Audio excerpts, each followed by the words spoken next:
പുള്ളിക്കണക്ക് Gayathri central സ്കൂളിൽ 8ാം class മുതൽ 11ാം class വരെയുള്ള കുട്ടികളെ പങ്കെടുപ്പിച്ച് മീറ്റ് ദ എമിനന്റ് പേഴ്സണാലിറ്റീസ് എന്ന പരിപാടി സംഘടിപ്പിച്ചു. മുൻ ചീഫ് സെക്രട്ടറിയും എഴുത്തുകാരനുമായ doctor Gigi Thomson, ISRO senior ശാസ്ത്രജ്ഞൻ doctor Thampi Paul, Adoor life line multi speciality hospital director doctor Pappachan എന്നിവർ നേതൃത്വം നൽകി. കായംകുളം പുള്ളിക്കണക്ക് ഗായത്രി സെൻട്രൽ സ്കൂളിൽ 8ാം ക്ലാസ് മുതൽ 11ാം ക്ലാസ് വരെയുള്ള കുട്ടികളെ പങ്കെടുപ്പിച്ചുകൊണ്ട് മീറ്റ് ദ എമിനന്റ് പേഴ്സണാലിറ്റീസ് എന്ന പരിപാടി സംഘടിപ്പിച്ചു. സ്കൂൾ ഓഡിറ്റോറിയത്തിൽ നടന്ന പരിപാടിയിൽ മുൻ ചീഫ് സെക്രട്ടറിയും എഴുത്തുകാരനുമായ doctor Gigi Thomson, ISRO senior ശാസ്ത്രജ്ഞൻ doctor Thampi Paul, Adoor life line multi speciality ആശുപത്രി ഡയറക്ടർ ഡോക്ടർ പാപ്പച്ചൻ എന്നിവർ പങ്കെടുത്ത് നേതൃത്വം നൽകി. ഇത്തരം ആശയ സമ്പുഷ്ടമായ ഒരു പരിപാടിയിൽ പങ്കെടുക്കുന്നത് അതുതന്നെ എത്ര മനോഹരമായി ഇവിടെ നിങ്ങളത് ഒരുക്കിയിരിക്കുന്നു. കാരണം ഇവിടെ വന്നാൽ തന്നെ അറിയാം, നല്ല ടോട്ടൽ പ്രൊഫഷണലിസമാണ്.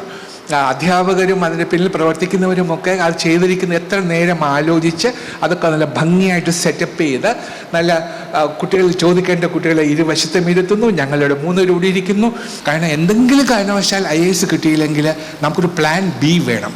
അങ്ങനെ പ്ലാൻ B ഉണ്ടാക്കി അതിനെല്ലാം റെഡിയായി 79 MA പരീക്ഷ എഴുതി, 79 തന്നെ IAS പരീക്ഷയും എഴുതി, 80 റിസൾട്ട് വന്നപ്പോൾ കേരളത്തിൽ നിന്നും IAS കിട്ടിയ ഒരേ ഒരാളെ ഉണ്ടായിരുന്നുള്ളൂ, അത് ഞാനായിരുന്നു.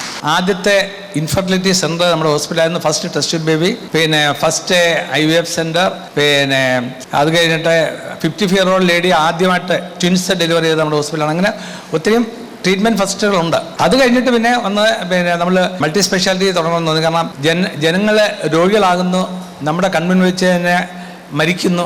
ആ ഒരു സിറ്റുവേഷൻ വന്നു കഴിഞ്ഞപ്പം എല്ലാ സ്പെഷ്യാലിറ്റിയും തുടങ്ങാമെന്ന് വെച്ചിട്ടാണ് ഇപ്പം നമ്മൾ മൾട്ടി സ്പെഷ്യാലിറ്റി ഹോസ്പിറ്റലിൽ ഏതാണ്ട് 200 ഡോക്ടേഴ്സ്, പിന്നെ പോസ്റ്റ് ഗ്രാജുവേറ്റ് കോഴ്സ് ഉണ്ട്. നമ്മുടെ വെയിറ്റ് റിഡക്ഷൻ എന്ന് പറഞ്ഞാൽ വളരെ ഇമ്പോർട്ടൻ്റ് ആയിട്ടുള്ള കാര്യമാണ്. നമ്മൾ ഉപയോഗിക്കുന്ന സാധനങ്ങൾ, അപ്പം നമ്മൾ ഉപയോഗിച്ചിട്ടുള്ള സാധനങ്ങൾ എങ്ങനെ നമുക്ക് വെയിറ്റ് റെഡ്യൂസ് ചെയ്യാം.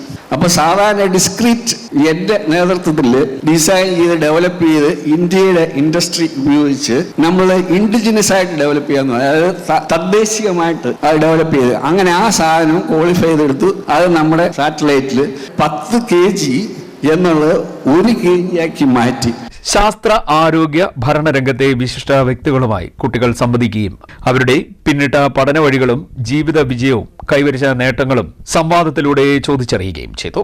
ജീവിത വിജയം കൈവരിച്ചവരുടെ അനുഭവങ്ങൾ പകർത്തുന്നതിലൂടെയാണ് പുതുതലമുറയ്ക്ക് മുന്നേറാൻ കഴിയുന്നതെന്ന് സ്കൂൾ ചെയർമാൻ C. ഷാജി പറഞ്ഞു. തുടർന്ന് ഡോക്ടർ ജിജി തോംസന്റെ 5ാമത് പുസ്തകമായ വിജയകിരണം ചോദ്യകർത്താക്കൾ ആയവർക്കും മുതിർന്ന വിദ്യാർത്ഥികൾക്കും വിതരണം ചെയ്തു. സ്കൂളിന്റെ സ്നേഹോപകാരം PTA president Raji Naga, PTA secretary Sruthi, Abhilash, former secretary Suja Nair എന്നിവർ വിതരണം ചെയ്തു. Haritha Keralam mission public relations officer B. Manoj, government girls higher secondary school HST K. Haridas, Pandalam NSS college associate professor P. Vinod എന്നിവർ ഗായത്രി സ്കൂൾ സുവനീർ നൽകി വിശിഷ്ടാതിഥികളെ ആദരിച്ചു. സ്കൂൾ പ്രിൻസിപ്പൽ ലീന ശങ്കറിന്റെ സ്വാഗത പ്രസംഗത്തോടുകൂടിയാണ് പരിപാടികൾ ആരംഭിച്ചത്. Chief coordinator Ashna Rajan, vice principal Sheeja P. Nair എന്നിവർ നേതൃത്വം നൽകി. പരിപാടികൾക്ക് school vice chairman father Roy George, school chairman C. Shaji, chief coordinator Ashna Rajan, vice പ്രിൻസിപ്പൽമാരായ ഷീജ P. നായർ, കൃഷ്ണകുമാർ, അരവിന്ദ്, ഒബ്സർവർ ശ്രുതി വിജയൻ എന്നിവർ മേൽനോട്ടം വഹിച്ചു. CD net news, Kayamkulam.